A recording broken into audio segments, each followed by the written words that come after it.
Kajian Kitab.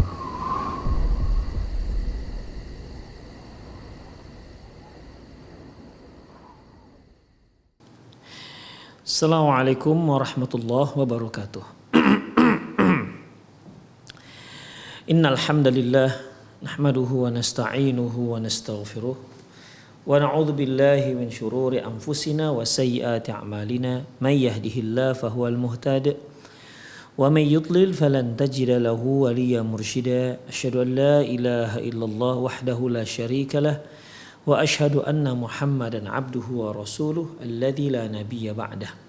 Wa qala Allah subhanahu wa ta'ala ya ayyuhalladzina amanu taqullaha haqqa tuqatih wa la tamutunna illa wa antum muslimun.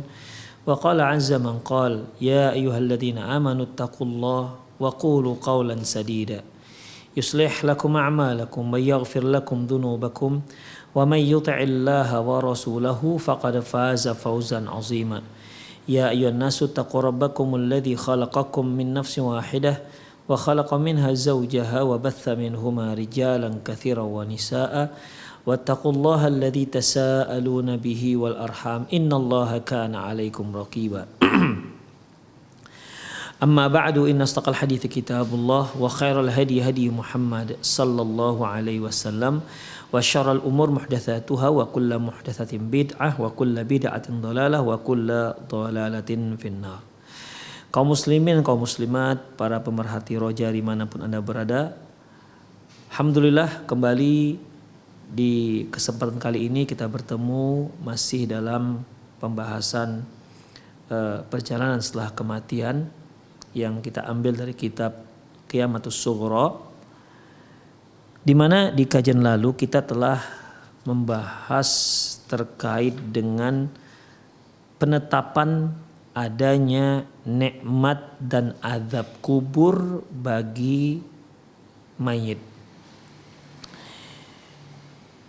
di mana telah kita paparkan dalil-dalilnya yang jelas baik dari Quran maupun dari sunnah Rasulullah Sallallahu Alaihi Wasallam, di mana tidak ada lagi alasan bagi mereka-mereka yang memiliki keyakinan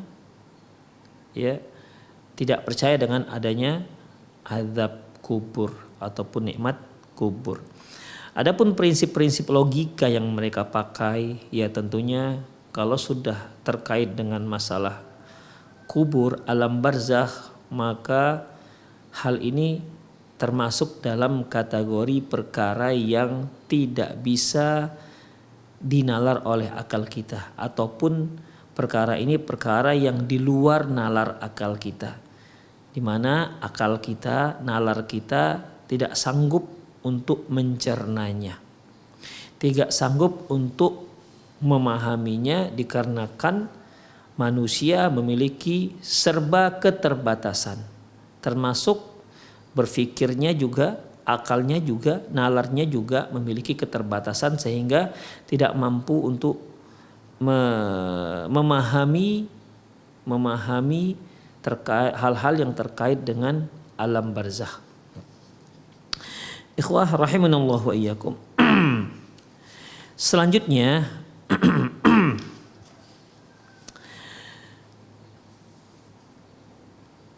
sima'u Rasulillah sallallahu alaihi wasallam aswatal mu'adzabin. Terkait dengan azab kubur, sebagai dalil berikutnya, yaitu sebagai bukti bahwasanya memang benar adanya azab dan nikmat kubur, yaitu Rasulullah sallallahu alaihi wasallam mendengar sendiri suara-suara orang yang diazab dalam kuburannya, dan hadisnya sahih, ya. Wa qad a'tallahu rasulahul qudrata ala sima'il mu'adzabin fi quburihim. Allah Subhanahu wa taala memberikan kemampuan pada Rasulullah sallallahu alaihi wasallam untuk bisa mendengar orang-orang yang sedang diazab dalam kuburan mereka. Ini menunjukkan ikhwah bahwa pendengaran kita terbatas, ya.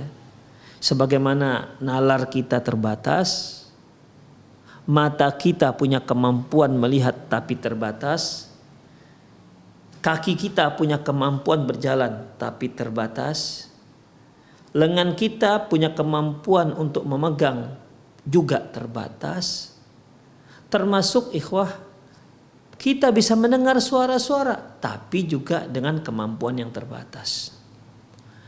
Hanya Allah Subhanahu wa taala memberikan orang-orang tertentu dia bisa mendengar melebihi batas orang yang biasa. Sehingga dia bisa mendengar hal-hal yang tidak bisa didengar oleh orang yang biasa mendengar. Suara-suara yang biasa didengar oleh yang biasa, sehingga dia bisa mendengar suara-suara yang tidak didengar oleh orang lain. Demikian. Ikhwah, tidak usah jauh-jauh, ya, mengenai pendengaran. Kita bisa mendengar. Coba dengan seperti kucing misalnya. Kucing juga bisa mendengar. Tapi kemampuan kucing mendengar itu lebih besar ketimbang kemampuan kita yang mendengar. Padahal masih di alam dunia dan padahal masih sama makhluk. Ya, masih sama makhluk. Manusia bisa melihat. Namun banyak makhluk-makhluk Allah memiliki ketajaman penglihatan yang jauh melebihi penglihatan manusia, seperti elang misalnya. Dia punya detail yang luar biasa dalam penglihatannya. Begitulah ikhwah, ya, begitulah Allah Subhanahu wa taala memberikan kemampuan satu makhluk melebihi makhluk-makhluk yang lain. Nah, di sini Rasulullah sallallahu alaihi wasallam Allah beri kemampuan mendengar suara-suara ataupun sesuatu yang tidak bisa didengar oleh orang lain. Di antaranya yaitu mendengar suara orang yang diazab di alam kubur mereka. Dzalika fadlullah yu'ti man yasha. Yang demikian itu merupakan keutamaan yang Allah berikan kepada siapa saja yang Allah kehendaki, dan tentunya untuk suatu hikmah yang besar. Wa fil hadits alladhi yarwihi Muslim fi sahihihi, dalam hadis yang diriwayatkan oleh Imam Muslim dalam kitab sahihnya, an Zaid bin Thabit, dari Zaid bin Thabit radhiyallahu anhu, qala, dia berkata, bainaman nabiyyu sallallahu alaihi wasallam fi ha'itin li Bani Najjar, ketika beliau berada di kebun milik Bani Najjar, ala baghlatin lahu, di atas kendaraan begolnya. Begol ini ikhwah yaitu kawin silang antara kuda dan keledai. Hasilnya kalau keledai dikawinkan dengan kuda, ya kita tahu ya keledai itu kecil, kuda gede lebih tinggi. Kalau keledai dikawinkan dengan kuda, maka nanti anaknya jadi pertengahan. Ya, pertengahan. Tidak sekecil keledai dan tidak sebesar kuda. Itulah begol. Rasulullah SAW pada saat itu sedang mengendarai begol. Ya, kalau kita bilang sekarang mungkin kuda poni lah gitu kira-kira ya. Wa nahnu ma'ahu, waktu itu kami bersama beliau, ya. Idh hadat bihi wa kadat tulqih, tiba-tiba begolnya miring, belok, tiba-tiba begolnya belok, kemudian hampir saja beliau terlempar dari punggung si begol. Demikian. Jadi berjalan, beliau dan para sahabat berjalan di kebun milik salah seorang Bani Najjar, tiba-tiba begolnya belok. Ya. Dan ini kan buat Rasulullah terkejut dan hampir saja beliau terpental dari begol tersebut. Fa idza aqbara sittata aw khamsata, fa idza akbar sittah au khamsah au arba'ah. Ternyata di situ ada kuburan 6, 5 atau 4 kuburan. Faqala, beliau katakan, Man ya'rifu ashab hadhil aqbar. Kata Rasulullah, siapa? Ada yang tahu di antara kalian siapa ini yang penghuni kuburan ini? Qala rajulun ana. Seorang laki-laki yang bersama rombongan beliau, saya ya Rasulullah, saya tahu mereka yang dikuburkan ini. Qala famata mata haula, kata beliau, kapan mereka meninggal dunia? Qala matu fil isyrak. Oh, mereka itu meninggal waktu masih syirik, ya masih melakukan kesyirikan. Faqala inna hadhil ummah tubtala fi quburiha. Lantas Rasulullah sallallahu alaihi wasallam bersabda, sesungguhnya umat ini diuji di kuburannya. Falaula antadafanu, seandainya tidak memikirkan kalian nanti tidak mau saling mengkebumikan, la da'autullah ayyusmi'akum min adzabil qabri alladhi asma'u minhu. Niscaya aku akan berdoa kepada Allah agar kalian bisa mendengarkan azab kubur yang sekarang sedang aku dengar. Jadi di sini ikhwah rahimanallah wa iyyakum, ya Rasulullah katakan seandainya lah tidak memikirkan nanti kalian tidak mau saling menguburkan. Artinya kalau ada mayit nanti nggak ada seorang pun yang mau menguburkan. Kalau seandainya aku berdoa kepada Allah agar kalian bisa mendengar azab kubur, niscaya kalian tidak ada seorang pun yang mau menguburkan jenazah temannya. Itu maksudnya. Ya. Karena mikirkan itulah maka nggak jadi aku doa. Demikian. Artinya di sini ikhwah rahimanallahu wa iyyakum, laula antadafanu, ya. Ini seandainya lah manusia itu mendengar azab kubur, enggak ada yang mau mengubumikan temannya kalau sudah meninggal. Akhirnya terlantar begitu saja. Kenapa? Karena saking mengerikannya suara azab kubur tersebut. Itulah hikmah mengapa manusia tidak mendengar azab kubur. Ya, kalau enggak akan ada seorang pun yang berani ke kuburan.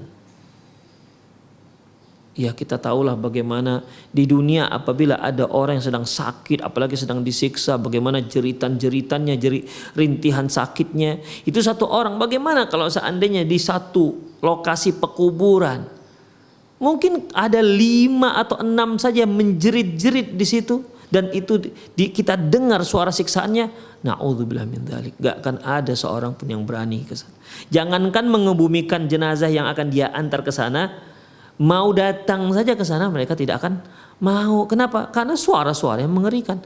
Inilah makanya Rasulullah katakan, seandainya laula antadafanu, seandainya enggak memikirkan hal itu, ya, seandainya aku tidak memikirkan hal itu, niscaya aku akan doa kepada Allah agar kalian bisa mendengar azab kubur yang sedang kudengar sekarang.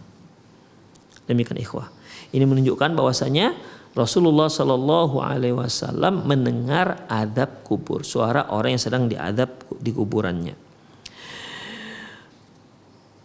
Wa fi sahihi al-Bukhari wal Muslim, wa fi sahihai al-Bukhari wa Muslimin, dan di dalam dua kitab sahih Bukhari dan Muslim, wa sunani an-Nasa'i wa an Abi Ayyub al-Ansari,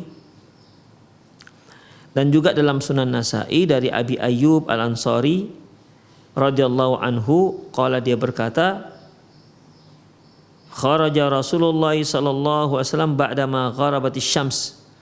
Nabi sallallahu alaihi wasallam keluar dari rumah beliau setelah matahari terbenam. Fasami'a sautan, dan beliau pun mendengar suara. Faqala Yahud tu'adzabu fi quburiha. Beliau katakan orang Yahudi diadab dalam kuburannya. Ya. Di sini juga menunjukkan bahwasanya beliau mendengar suara azab orang yang diadab kubur. Wa yadullu ala sima'i Rasulillahi lil mu'adzabin fi quburihim al-haditsul ladzi yarwihi al-Bukhari wa Muslim fi sahihihima an Ibnu Abbas.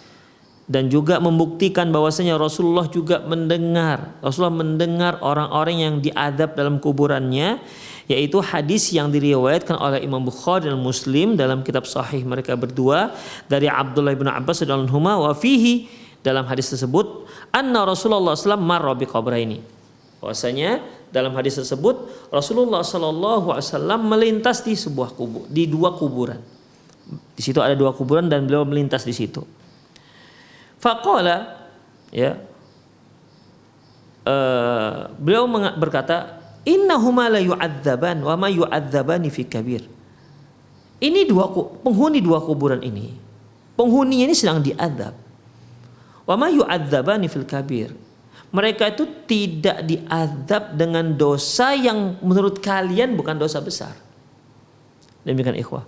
Dalam riwayat yang lain, marra Nabiyyu sallallahu alaihi wasallam bihaitin min haitanil Madinah awil Makkah. Nabi sallallahu alaihi wasallam melintas di salah satu kebun Madinah atau Mekah, fasami'a sauta insanaini yu'adzabani fi quburihima. Saat itu beliau mendengar suara dua orang yang sedang diadab dalam kuburan mereka. Kemudian Rasulullah mengatakan, innahuma la yu'adzaban. Karena setelah beliau mendengar ini dua orang sedang diadab ini, beliau memberitahukan hal itu kepada sahabat, ya, sahabat yang sedang jalan bersama beliau. Innahuma la yu'adzaban. Dua orang ini sedang diadab. Ama yu'adzabani fi kabir. Mereka ini sedang diadab dengan suatu dosa yang menurut kalian bukan dosa besar, tapi sebenarnya dosa besar. Kemudian summa qal, lantas beliau mengatakan, amma ahaduhuma fakana yamshi yas'a bin namimah. Adapun salah seorang dari mereka, yaitu mereka suka mengadu domba. Dengar sana sampaikan sini, dengar sini sampaikan sana. Akhirnya terjadilah pertengkaran gara-gara dia membawa-bawa berita tersebut. Wal akhara kana yastanzihu min bauli. Dan yang satu lagi, ya, yang satu lagi dia tidak berhati-hati. Dia tidak berhati-hati dengan muncratan air kencingnya, air seninya. Dalam riwayat lain, dia nggak peduli apakah air kencingnya itu akan mengenai bajunya atau tubuhnya, dia nggak peduli.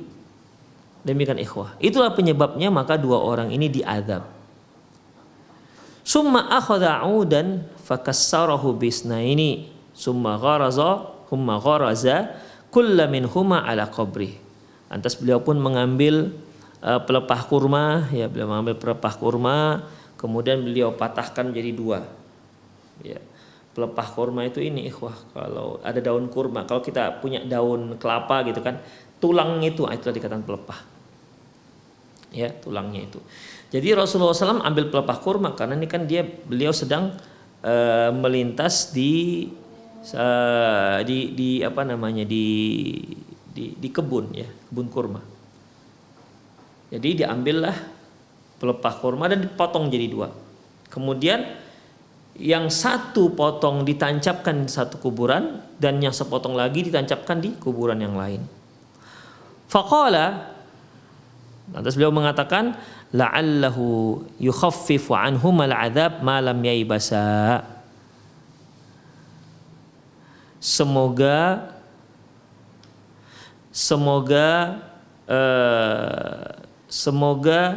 azab mereka berdua dapat diringankan selama pelepah korma ini belum kering. Ikhwah rahimanallah wa iyyakum. Perlu kita ketahui bahwasanya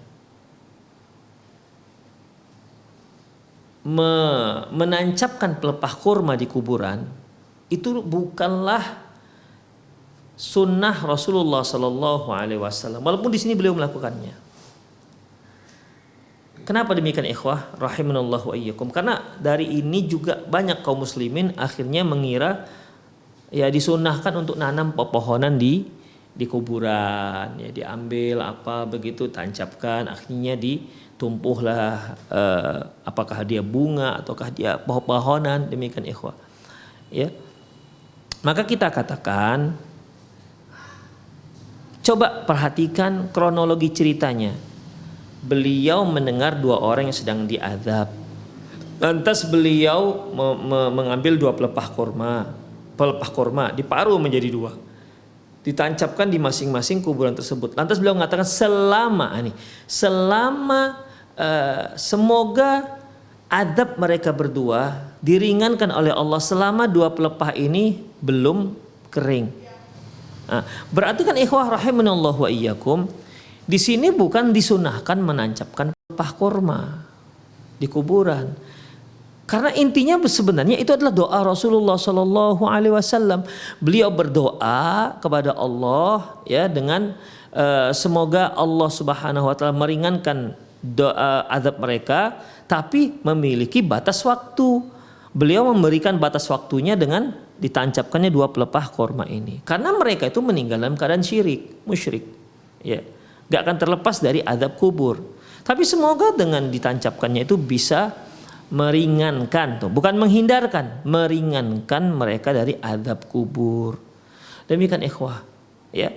Berarti seandainya Rasulullah Shallallahu Alaihi Wasallam tak mendengar azab kubur tersebut, maka tidak akan ada penancapan pelepah kurma. Jadi kalau kita bagaimana? Ya, apakah kita ketika mau melaksanakan perbuatan Rasulullah ini kita mendengar azab kubur? Terus motivasi kita untuk menancapkannya itu apa? Apakah dengan kita tancapkan atau kita ambil pepohonan atau bunga-bungaan kita tancapkan di kuburan, terus kemudian semoga orang ini mendapat keringanan azab kubur selama pohon ini masih hidup? Kemudian dari mana kita tahu dia sedang diazab? Jangan-jangan dia nggak diazab. Demikian. Oleh karena itu ikhwah rahimanallahu wa iyyakum, tidak benar kalau kita katakan bahwasanya menancapkan pohon di kuburan itu merupakan salah satu sunnah Rasulullah sallallahu alaihi wasallam. Ini tidak benar pendalilan seperti ini. Karena beliau menancapkan itu terkait dengan beliau mendengar azab kubur dan semoga bisa diringankan azab kubur dengan ditancapkannya pelepah kurma tersebut selama belum kering. Demikian. Oleh karena itu masalah ini adalah masalah kekhususan untuk Rasulullah Sallallahu Alaihi Wasallam. Kalau kita mau nancapkan juga pepohonan ya berarti kita harus dengar dulu apakah orang ini diadab apa tidak. Demikian. Ya, kalau nggak diadab pun tidak ada Rasulullah SAW menancapkan pohonan atau pelepah kurma di kuburan kaum muslimin yang sedang mendapat nikmat kubur. Nggak ada fungsinya sama sekali. Demikian ikhwah azallahu wa iyyakum. Jadi intinya bahwasanya ya menancapkan pelepah kurma ataupun pepohonan di kuburan itu bukan termasuk sunnah untuk semua orang. Ini adalah khusus untuk Rasulullah Shallallahu Alaihi Wasallam karena beliau mendengar azab kubur. Beliau diberikan kekhususan, keistimewaan oleh Allah ya, di mana beliau bisa mendengar suara-suara orang-orang yang sedang diazab dalam kuburannya. Lantas bagaimana kalau seandainya kita mimpi bahwasanya si fulan sedang diadab di kuburannya? Ikhwah, mimpi itu nggak bisa kita pastikan. Walaupun mungkin ada benarnya, tapi nggak bisa kita pastikan. Demikian ikhwah. Makanya mimpi itu tidak bisa jadi dalil kecuali mimpinya para sahabat dan direkomendasi diokekan oleh Rasulullah Sallallahu Alaihi Wasallam seperti adzan ya, itu kan asal dari mimpi seorang sahabat kemudian diiyakan oleh Rasulullah SAW. Jadi sebenarnya sunnah Rasulullah itu dia bukan mimpi sahabat tersebut. Demikian. Jadi ikhwah, mimpi tersebut tidak bisa dijadikan sebagai landasan hukum ya. Tidak bisa juga menilai seseorang apakah dia azab apakah tidak. Demikian ikhwah rahimani Allah wa iyyakum ya. Jadi demikian ya, kalau kemungkinan bisa saja, namanya juga kemungkinan, tapi memastikan tidak bisa.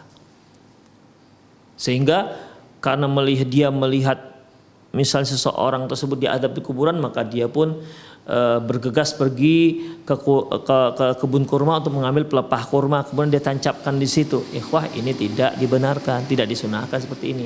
Atau karena dia di Indonesia tidak ada kurma, maka dicari batang sawit misalnya. Demikian ikhwah. Atau batang kelapa, kan mirip-mirip daunnya. Apakah demikian disunahkan? Tidak. Demikian ikhwah azallahu. Tapi yang jadi tema yang dari objek ataupun yang dijadikan sebagai inti daripada penyebutan dalil ini yaitu bahwasanya adanya azab kubur. Rasulullah sendiri langsung mendengarkannya. Itu ikhwah. Kemudian sima'u ghairi Rasulullah sallam aswat al-mu'adzabin. Ada juga selain Rasulullah itu yang bisa mendengar azab kubur, ya tetapi tidak mendengar langsung.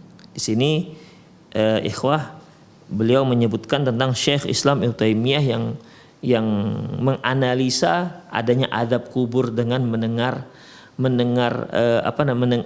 terdengarnya suara azab orang yang diazab dan seterusnya. Kita perhatikan dulu ya. Lam yazal ba'dun nas yatahaddatsuna an sima'ihim aw ru'yatihim lil mu'adzabina fi kuburihim. Bahwasanya sampai sekarang masih ada orang-orang yang berbicara di mana mereka mendengar dan melihat dalam mimpinya orang-orang yang diazab di kuburannya. Wa min haula'i thiqatul a'lami la mata'ana fi dinihim wa amanatihim. Di antara yang menceritakan itu adalah orang-orang ulama yang memang dipercaya tidak disangsikan lagi agama dan amanahnya. Wa yaqulu Ibnu Taimiyah, berkata Ibnu Taimiyah fi dzalik tentang masalah ini, qad yakshifu li katsirin minal abna'i zamanina yaqadata wa manaman. Terkadang qad yukshafu, terkadang disingkapkan hal ini di hadapan banyak anak-anak zaman kita sekarang, baik ketika dia sedang terjaga maupun sedang tidur. Wa ya'lamuna dzalika wa yatahaqqaqunahu, dan mereka mengetahuinya dan mereka bisa memastikannya. Wa indana min dzalika umurun katsirah, kata beliau, dan ini masalah sering terjadi. Wa qala fi mawdhi' akhar fi ma'radi raddihi 'ala al-mukadzibina bil 'adzabil qabr. Dan beliau juga menyebutkan di tempat lain dalam rangka membantah orang-orang yang ingkar terhadap azab kubur. Ya sebenarnya ikhwah, dalil-dalil yang sudah kita sebutkan baik Al-Quran maupun Sunnah itu sebenarnya sudah cukup ya, sudah cukup. Tapi di sini Syekh Islam Ibnu Taimiyah ingin lebih menguatkan lagi dengan bukti-bukti kejadian yang realita menurut beliau. Wa idza urifa anna an-na'im qad wa idza urifa anna an-na'ima yakunu na'iman wa taq'ud ruhuhu wa taqumu wa tamshi wa tadhhab wa takallam wa ta'mal wa taf'alu af'alan wa umuran bi batini bi badinihi ma'a ruhihi. Sebagaimana yang sudah dimaklumi bahwasanya seorang yang tidur, di saat dia tidur itu dia merasa rohnya sedang duduk, sedang pergi, sedang berjalan, sedang berbicara, sedang melakukan banyak hal, di mana itu dilakukan di bawah alam sadarnya sendiri. Jadi badannya tetap, ya, tapi dia merasa sedang melakukan sebuah aktivitas, padahal sedang tidur, ya, padahal dia sedang tidur. Wa tahsulu bi badanihi wa ruhihi biha na'im wa adzab. Dan dengan itu semua,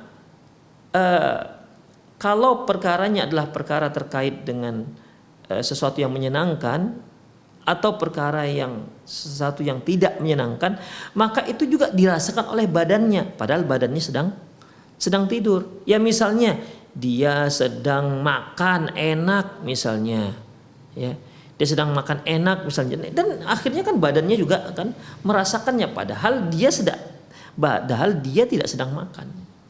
Demikian. Jadi ikhwah, di sini Syekh Islam Ibnu Taimiyah mengatakan bahwasanya nikmat dan sesuatu yang menyakitkan ketika kita tidur itu dirasakan tidak hanya roh kita, tapi badan kita juga merasakan. Seperti ikhwah, kalau kita mimpi, misalnya kita mimpi kemudian kita mimpi dikejar-kejar, misalnya dikejar-kejar ular misalnya, ya, kita kan tidak kemana-mana, kita tidur, tapi terasa capek, badan kita terasa letih. Mimpi main bola misalnya, mimpinya main bola 2 babak tambah babak lagi, kemudian kalah lagi, itu sudah badannya terasa capek, hatinya terasa sakit. Kenapa? Kalah main bolanya, padahal dia mimpi. Terasa ketika dia bangun tidur, terasa capek badannya. Baik, ma'anna jasaduhu muttaji'i, padahal jasadnya, badannya, fisiknya dia tidur, ya tidak ngapa-ngapain. Wa ainaihi mughmidatun, matanya terpejam. Wa famhu mutbiqun, mulutnya tertutup. Wa 'adahu sakinah, dan semua anggota badannya tenang, namanya dia sedang tidur, ya. Kemudian waqad yataharraku liquwati harakati dakhilati, terkadang jasad itu bisa bisa ikut bergerak dikarenakan saking kuatnya dorongan roh itu untuk bergerak. Ya. Kemudian waqad yaqumu wa yamshi wa yatakallamu yusih li quwwatil amri min batinihi. Terkadang saking kuatnya dorongan roh itu, ikhwah, ya, sehingga jasad pun ikut berdiri, ikut berjalan, ikut berbicara, kemudian ikut berteriak dikarenakan kuatnya pengaruh apa yang dia rasakan dalam di rohnya. Ya kan ada orang, ikhwah, mimpi sambil jalan. Demikian, dia mimpi tapi dia sambil jalan. Mimpi tapi dia bisa makan. Ada demikian, ikhwah. Dia minum, makan, tapi sebenarnya dia mimpi. Itu sangat kuatnya dorongan dari batinnya. Dan itu memang terjadi, ikhwah. Ya, ada orang-orang di mana dia mimpi itu bisa jalan. Ya, dia bisa jalan, dia bisa duduk, dia bisa makan, tapi sebenarnya dia mimpi. Demikian. Bahkan dia bisa membunuh. Baik. Karena hadza mimma yu'tabar bihi amrul mait fi qabrih. Demikianlah ya, kalau seandainya orang yang belum meninggal saja bisa seperti itu, bisa merasakan hal seperti itu, apatah lagi orang yang sudah berada di kuburannya. Fa inna ruhuhu taq'ud wa tajlis wa tus'al. Fa inna ruhuhu tuq'ad wa tajlis wa tus'al wa tun'am wa tu'adzab wa tasih wa dzalika muttasil bi badanihi. Demikian juga halnya orang yang sedang mayit yang berada di kuburannya, rohnya disuruh duduk, kemudian akhirnya rohnya pun duduk, ditanya, diberi nikmat, diberi azab, bahkan berteriak. Yang demikian itu ya muttasilu bi badanihi, roh itu ya langsung ada hubungan dengan badannya. Ma'akaunihi muttaji'an fi qabrihi, padahal fisiknya badannya itu sedang berbaring di kuburannya. Waqad yuqawi dzalika hatta yadhhara dzalika fi badani. Terkadang saking kuatnya pengaruh ruh itu, ya, pengaruhnya sehingga sampai terlihat di badannya. Ya, sampai terlihat di badannya. Inilah yang mungkin kalau kita dengar di media sosial sampai badannya sampai seperti terbakar. Demikian, ikhwah. Tapi ikhwah azallah, sekali lagi ya, kita tidak bisa pastikan, ya, kita tidak bisa pastikan hal ini, karena bisa saja ada hal-hal lain yang membuat tubuhnya bisa terbakar. Kita tidak tahu, ikhwah, karena ini masalah gaib. Ya, maka kalau misalnya sebagaimana peristiwa, mungkin satu peristiwa ketika mayat harus dikorek kembali, dikeluarkan kembali dari kuburannya untuk kebutuhan otopsi misalnya, untuk kebutuhan forensik misalnya, untuk mengungkap sebuah kejahatan. Ternyata ketika dikorek lagi kuburannya, jasadnya seperti sudah terbakar hangus, demikian. Lantas kita tidak bisa menyimpulkan orang ini betul-betul orang durhaka kepada Allah. Buktinya jasadnya baru kemarin dikuburkan sudah terbakar seperti ini. Ikhwah, tidak bisa kita memastikan hal itu. Sebagaimana kalau kita buka, kalau kita bongkar, kita gali kembali kuburannya, ternyata ketika dibuka mayatnya sedang tersenyum. Oh, ini pasti masuk surga, kan nggak bisa juga, ikhwah. Ya, berharap boleh. Ya, berharap yang baik boleh berharap, ya, berharap semoga ini sebagai tanda yang baik untuk dia. Kemudian ketika yang buruk, ya semoga Allah mengampuni dosa dia, boleh, tapi memastikan nggak dibolehkan. Makanya kisah-kisah yang sempat beredar di media sosial, adanya yang menyatakan bahwasanya gara-gara dia orang yang suka makan riba meninggal, kemudian ketika mayatnya dibongkar kembali ternyata mayatnya sedang seperti terbakar segala macam. Ini menunjukkan bahwasanya dia adalah orang yang durhaka dan seterusnya. Ikhwa azallahu iyyakum, kita belum bisa memastikan hal itu karena ini masalah gaib. Ya, belum bisa memastikan hal itu. Baik, kita lanjutkan lagi apa yang dikatakan oleh Syekh Islam Ibnu Taimiyah. Baik. Terkadang hal itu saking kuatnya pengaruh roh yang sedang diazab tersebut atau pengaruh kondisi alam kubur tersebut itu sampai terlihat di jasad si mayat tersebut. Waqad yura kharijan min qabri. Terkadang terlihat juga dia sampai bisa keluar dari kuburannya. Wal adzabu alaihi, sementara sedang diazab. Wal malaikatu muwakkalu bihi, dan malaikat yang diwakilkan untuk mengadabnya. Fayataharraku badanuhu, sehingga badannya pun bergerak. Wa yamshi wa yakhruj min qabri, berjalan dan keluar dari kuburannya. Wa qad sami'a ghairu wahidin aswatal mu'adzibin fi quburihim, dan sampai-sampai ada orang-orang yang mendengar suara-suara orang yang diadab di dalam kuburannya. Waqad syuhida may yakhruj min qabri wa huwa mu'adzab, dan juga ada yang menyaksikan di mana seorang itu keluar dari kuburan sementara dia sedang diadab. Wa may yaqud badanuhu aidan idza qawal amr, dan wa yaqud badanuhu, dan badannya juga sampai duduk ya ketika urusan kuburannya itu sangat kuat. Lakin laisa hadza laziman fi haqqi kulli mayit. Hanya saja ini enggak semua terjadi. Ya, enggak terjadi pada semua mayit. Kama anna qu'uda badanahu naim lam yura lima yura, sebagaimana badan seorang tidur tidak juga dia bisa langsung duduk dikarenakan apa yang dia lihat dalam mimpinya. Maksudnya begini ikhwah. Ada orang yang tidur, dia melihat dalam mimpinya sampai karena pengaruh tidur mimpi itu sangat kuat sehingga dia pun sampai duduk, jasadnya itu sampai duduk, sampai bisa berjalan dan sampai bisa berdiri dan sampai bisa berjalan. Demikian ikhwah. Ya, walaupun kan nggak semua orang yang ketika dia melihat dia sedang duduk, dia nggak duduk. Ketika dia bermimpi sedang berjalan, dia tidak berjalan. Demikian. Tapi ada orang-orang saking kuatnya pengaruh mimpinya itu dia sampai duduk, badannya duduk, dia berdiri dan dia berjalan. Demikian. Padahal dia sedang mimpi. Nah, tapi kan ini nggak semua orang seperti itu. Laisa laziman kulli na'imin li kulli na'im. Tak semua yang mendapatkan hal seperti ini.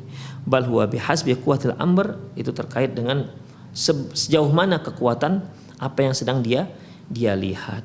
Demikian ikhwah azza-jalla. Artinya di sini sebenarnya Syekh Islam Ibnu Taimiyah bukan untuk memastikan kalau seandainya orang diazab dan itu terlihat mayatnya sampai membiru, mayatnya sampai terbakar, kemudian beliau memastikan bahwasanya ini pasti kena azab, enggak seperti itu ikhwah. Beliau hanya ingin menetapkan bahwasanya azab kubur itu ada. Ini hanyalah sebagai penguat. Karena sudah ada Quran dan sunnahnya dari Rasulullah SAW tentang masalah azab tersebut. Demikian. Ya. Seandainya lah tidak ada disebutkan azab kubur baik dalam Al-Quran maupun dalam sunnah Rasulullah SAW, mungkin Syekh Islam Ibnu Taimiyah walaupun seperti ini ada terjadi, beliau tidak berani juga menetapkan adanya azab kubur karena tidak ada dalam Quran dan tidak ada dalam sunnah Rasulullah SAW. Demikian. Jadi karena memang jelas ada dalam Al-Quran azab kubur tersebut, memang jelas ada dalam hadis azab kubur dan nikmat kubur tersebut, kemudian untuk membantah orang-orang yang masih bengal tidak mau menerimanya, maka ikhwah azzallahikum, beliau sebutkan ini untuk lebih menguatkan lagi. Nah, demikian ya. Para ikhwah azallahu wa iyyakum. Jadi intinya ya, terlalu banyak hal ya yang menetapkan adanya azab kubur. Terlalu banyak. Sehingga sekali lagi ya kita nyatakan bahwasanya sehingga tidak layak ada orang Islam yang mengingkari adanya nikmat dan azab kubur. Baik, matlabus tsani.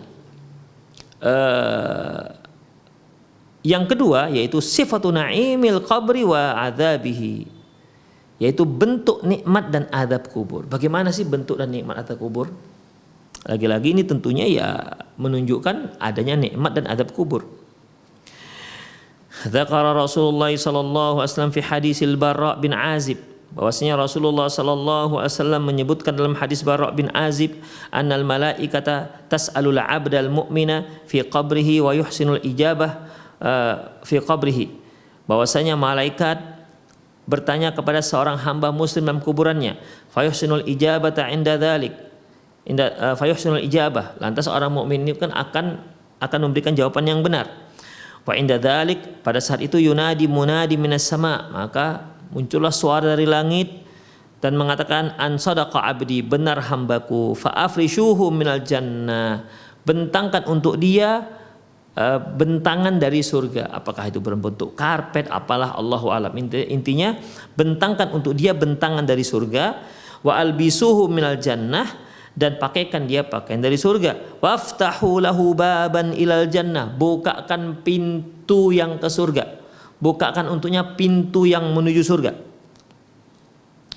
Qala fayatihi min ruhihi wa tibiha, min ruhiha wa tibiha. Ketika pintu yang menuju surga itu dibuka, maka masuklah aroma wangi surga ke dalam kuburan si orang mukmin tersebut. Fayufsahu lahu fi qabri mudda basarihi, dan kuburannya pun diperluas sejauh mata memandang. Qala fayatihi, wa fi riwayatin qala wa yatihi, wa fi riwayatin yumathilu lahu rajulun husnul wajhi, hasanul wajhi.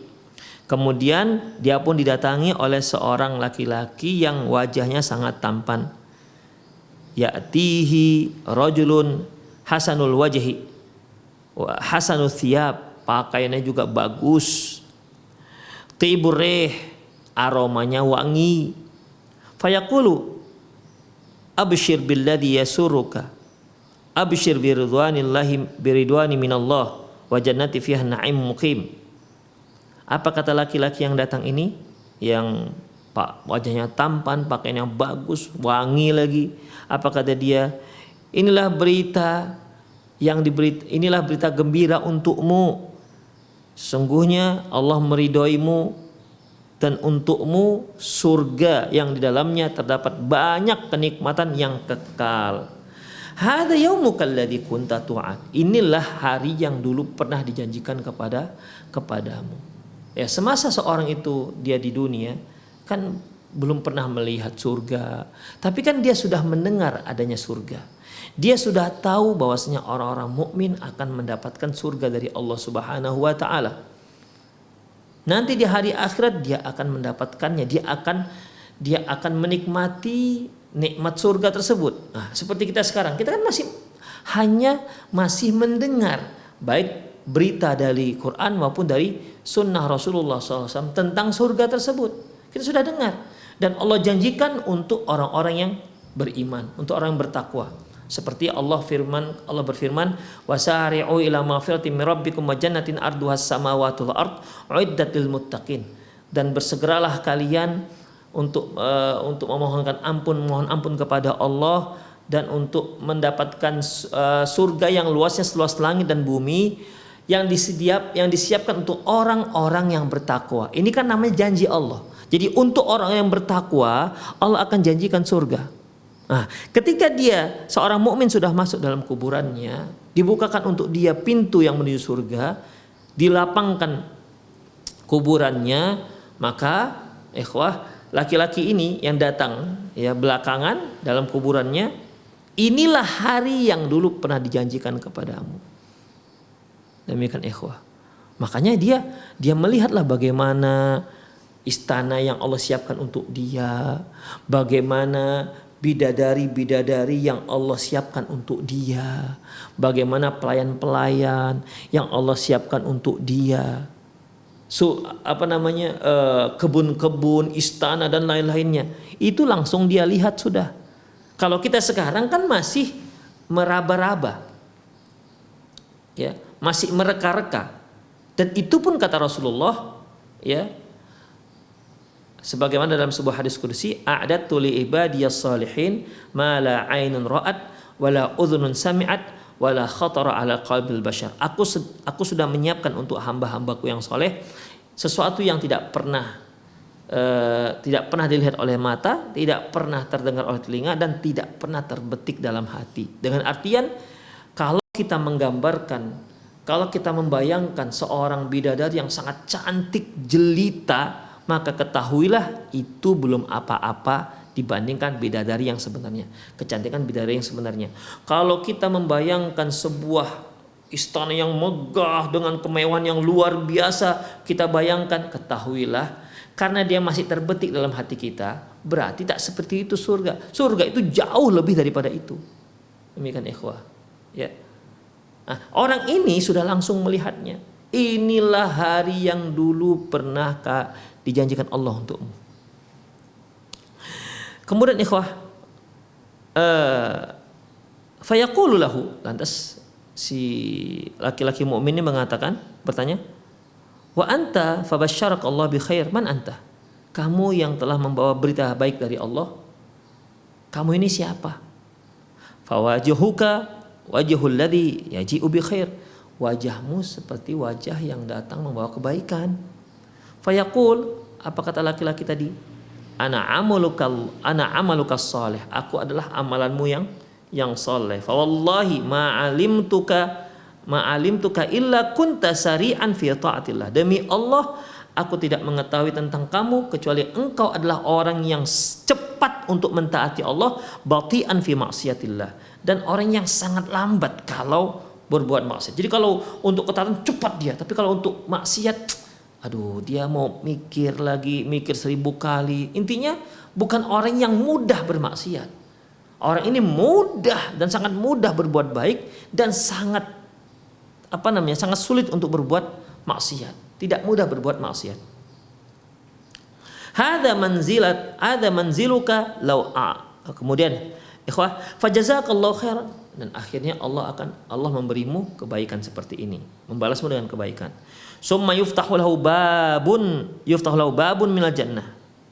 Kemudian dibukakanlah untuk dia pintu surga. Wa babun minan nar, dan satu pintu ke neraka.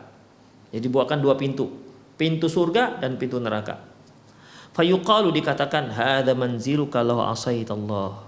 Ini neraka ini. Jadi di situ kan dia ditunjukkan 2 berarti, surga dan neraka.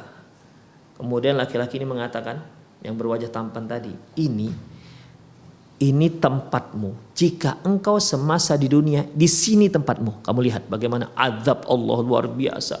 Allah siapkan untuk orang durhaka. Demikian. Kemudian faida wa abdalakallah bihi hadza, dan karena engkau orang yang taat, maka Allah masukkan kamu di sini. Masya Allah ikhwah, ya. Fa idza ra'a ma fil jannah, ketika orang tersebut melihat apa yang ada dalam surga, nikmat-nikmatnya, qala rabbi ajil qiyamis saah. Dia pun berdoa, ya Allah, segerakan hari kiamat, karena dia kepingin masuk ke surga. Dia sudah lihat bagaimana indahnya surga, ya. Kemudian kaima arju ila ahli wa mali fayuqalu lahu uskun, agar aku bisa kembali ke keluargaku dan ke hartaku.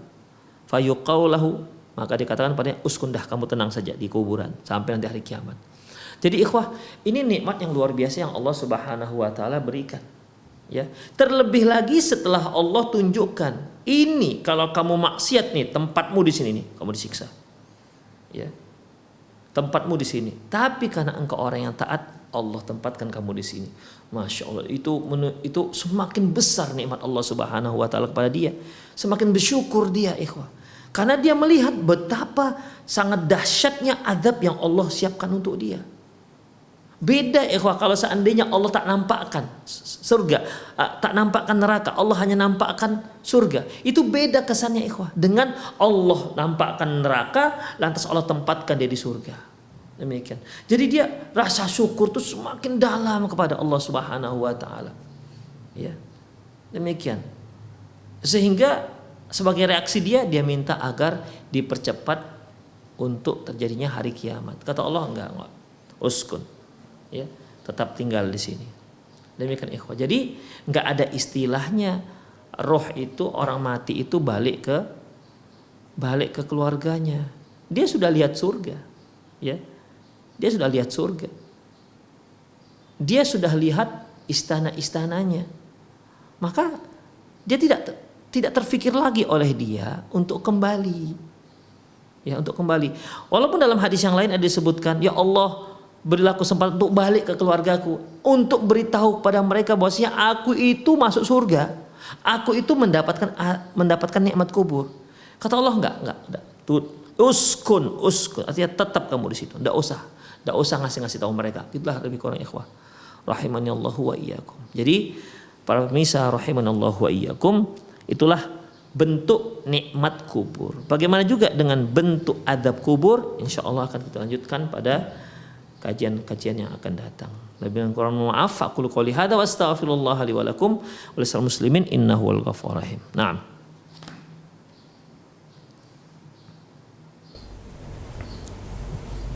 Nah Ustaz, jazakallah khairan Ustaz, barakallahu fiqh atas materi yang disampaikan pada pagi hari ini Ustaz. Dan di Khotal Islam azani Allah wa iyyakum, untuk berikutnya kami buka sesi interaktif soal jawab. Angkat melalui pesan singkat dari pertanyaan yang sudah masuk. Ustaz, apakah jika seorang muslim meninggal di hari Jumat akan terbebas dari azab kubur Ustaz? Mohon sampaikan penjelasan. Silakan Ustaz. Baik, jazakumullah khairan. Apakah seorang yang meninggal di hari Jumat atau malam Jumat dia akan terbebas dari azab kubur? Ini sudah kita bahas di kajian kita tentang alamat husnul khatimah, di mana Rasulullah sallallahu alaihi wasallam menyatakan bahwasanya man mata fil lailatin aw nahar yaumil jum'ah man mata fil lailatin aw yaumil jum'ah, barang siapa yang meninggal di malam ataupun di hari Jumat, waqallahu min adzabil qabr, maka Allah akan lindungi dia dari azab kubur. Itu merupakan hadis yang disahihkan oleh Syekh Muhammad Nasir Albani. Hanya saja memang ada para ulama yang mendoifkan hadis ini. Ya, ada para ulama yang mendoifkan hadis ini, di mana mereka berargumentasi juga di samping hadisnya dhaif, kemudian isi hadisnya juga kurang tepat menurut mereka. Karena apa? Karena seorang itu terhindar dari azab kubur bukan dikarenakan hari, ya, bukan dikarenakan hari dia meninggal, tapi dikarenakan amalan yang dia lakukan. Seandainya dia seorang yang berbuat maksiat, selama hidupnya berbuat maksiat, kemudian meninggal dia di hari Jumat, itu bagaimana? Nah, itulah beberapa alasan, di antara alasannya. Di samping memang hadisnya mereka dhaifkan. Demikian ikhwah. Jadi penetapan ini terkait dengan masalah ijtihad para ulama, apakah hadis ini sahih ataukah hadis ini dhaif. Demikian. Ya, bagi yang menyatakan sahih, ya sebenarnya nggak ada masalah juga sih. Ya nggak ada masalah juga. Ya kalau Allah Allah bebaskan mereka dari azab kubur kan juga nggak ada masalah sebenarnya. Ya itu hak Allah Subhanahu wa taala. Allah ampunkan dia segala dosa-dosanya, ya demikian, kecuali ya kalau dia mati dalam keadaan kafir, mati dalam keadaan musyrik, itu lainlah ceritanya. Karena kalau sudah seperti ini kan, innallaha la yaghfiru asyraka bihi wa yaghfiru ma duna dzalika liman yasha, sungguhnya Allah itu tidak akan mengampuni dosa orang-orang yang berbuat syirik, tapi masih mengampuni dosa orang-orang yang berbuat selain syirik bagi siapa saja yang dia kehendaki. Makanya ini khilafiyah ini terkait dengan pendapat seorang alim terhadap akan sahih dan tidak sahihnya hadis tersebut. Demikian. Ya bagi Syekh Muhammad Nasir Albani, bagi beliau mensahihkan hadis ini. Jadi kalaupun dia seorang berbuat maksiat selama dia bukan orang yang musyrik ataupun dia bukan orang kafir, ya Allah hindarkan dia dari azab kubur. Karena itu kan hak Allah Subhanahu wa taala. Adapun seperti Syekh Muhammad Shalih Al-Utsaimin, menantu beliau juga menyatakan bahwasanya hadis dhaif. Termasuk juga Syekh Mustafa Al-Adawi kalau saya tidak salah ya. Itu juga mendoifkan hadis ini, ya juga mendoifkan hadis ini, ya berarti mereka yang meninggal di malam ataupun di hari Jumat itu tidak menjadi tameng bagi dia untuk terhindar dari azab kubur. Allahu a'lam bishawab. Kalau saya ya cenderung pada pendapat Syekh Albani yang dimana karena memang hadisnya hadis yang sahih. Allahu a'lam bishawab. Nah, Ustaz, Jazakallah khairan, barakallahu fik atas jawaban yang telah antum sampaikan, Ustaz. Ya, silakan. Assalamualaikum warahmatullahi wabarakatuh. Ustaz. Waalaikumsalam warahmatullahi wabarakatuh. Dengan siapa Bapak dan berada di mana? Dengan Pak Mulyono di Medan, Ustaz. Pak Mulyono di Medan. Silakan Pak Mulyono. Bagaimana Pak hukumnya apabila orang meninggal dilama-lamakan menguburnya, alasannya nunggu keluarga, anak dan sebagainya? Apa memang ada nasnya atau dalilnya untuk menunggu keluarga gitu, Ustaz?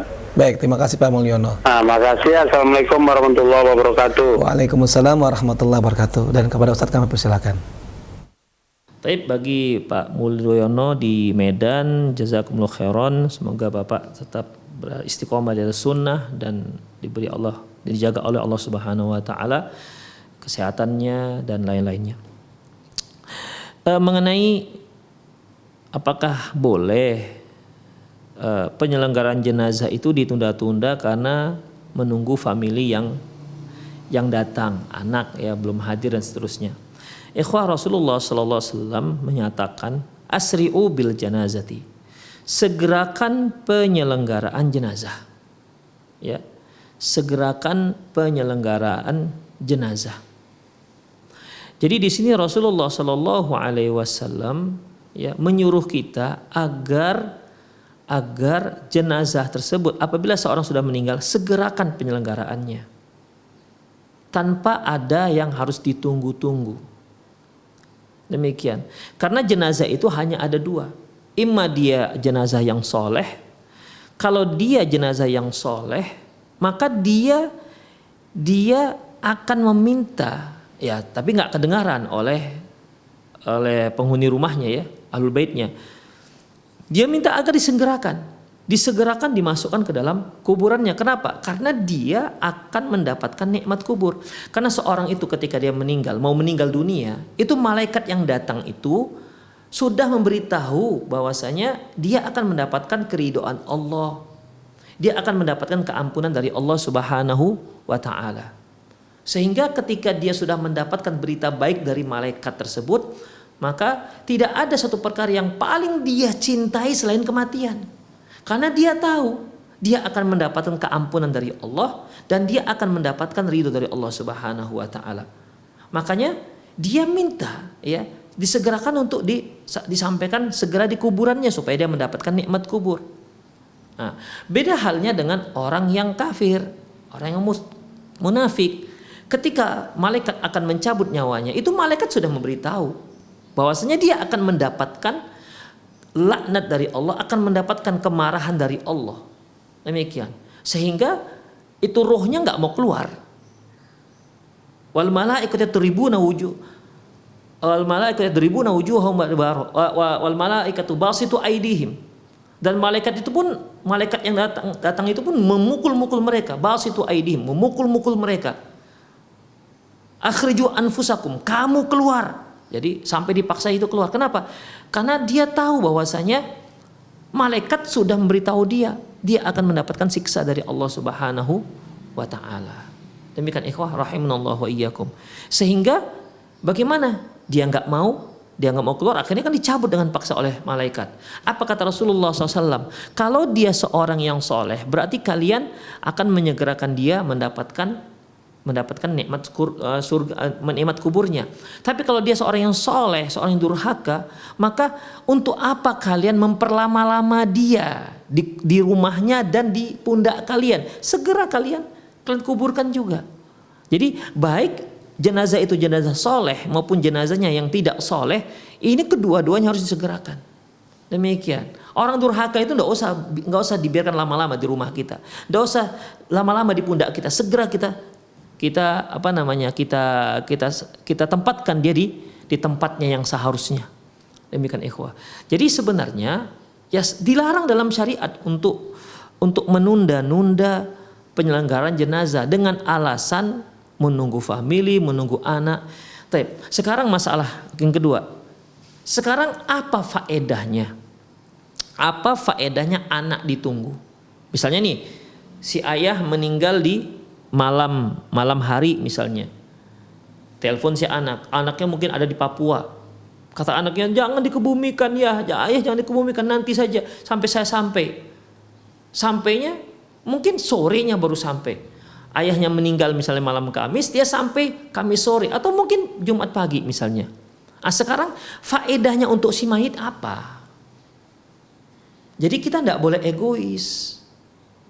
Terkadang orang tua kita meninggal, kita ingin agar kita melihat orang tua kita untuk yang terakhir kalinya. Terus fungsinya apa? Sedikit pun tidak ada manfaatnya untuk si mayit.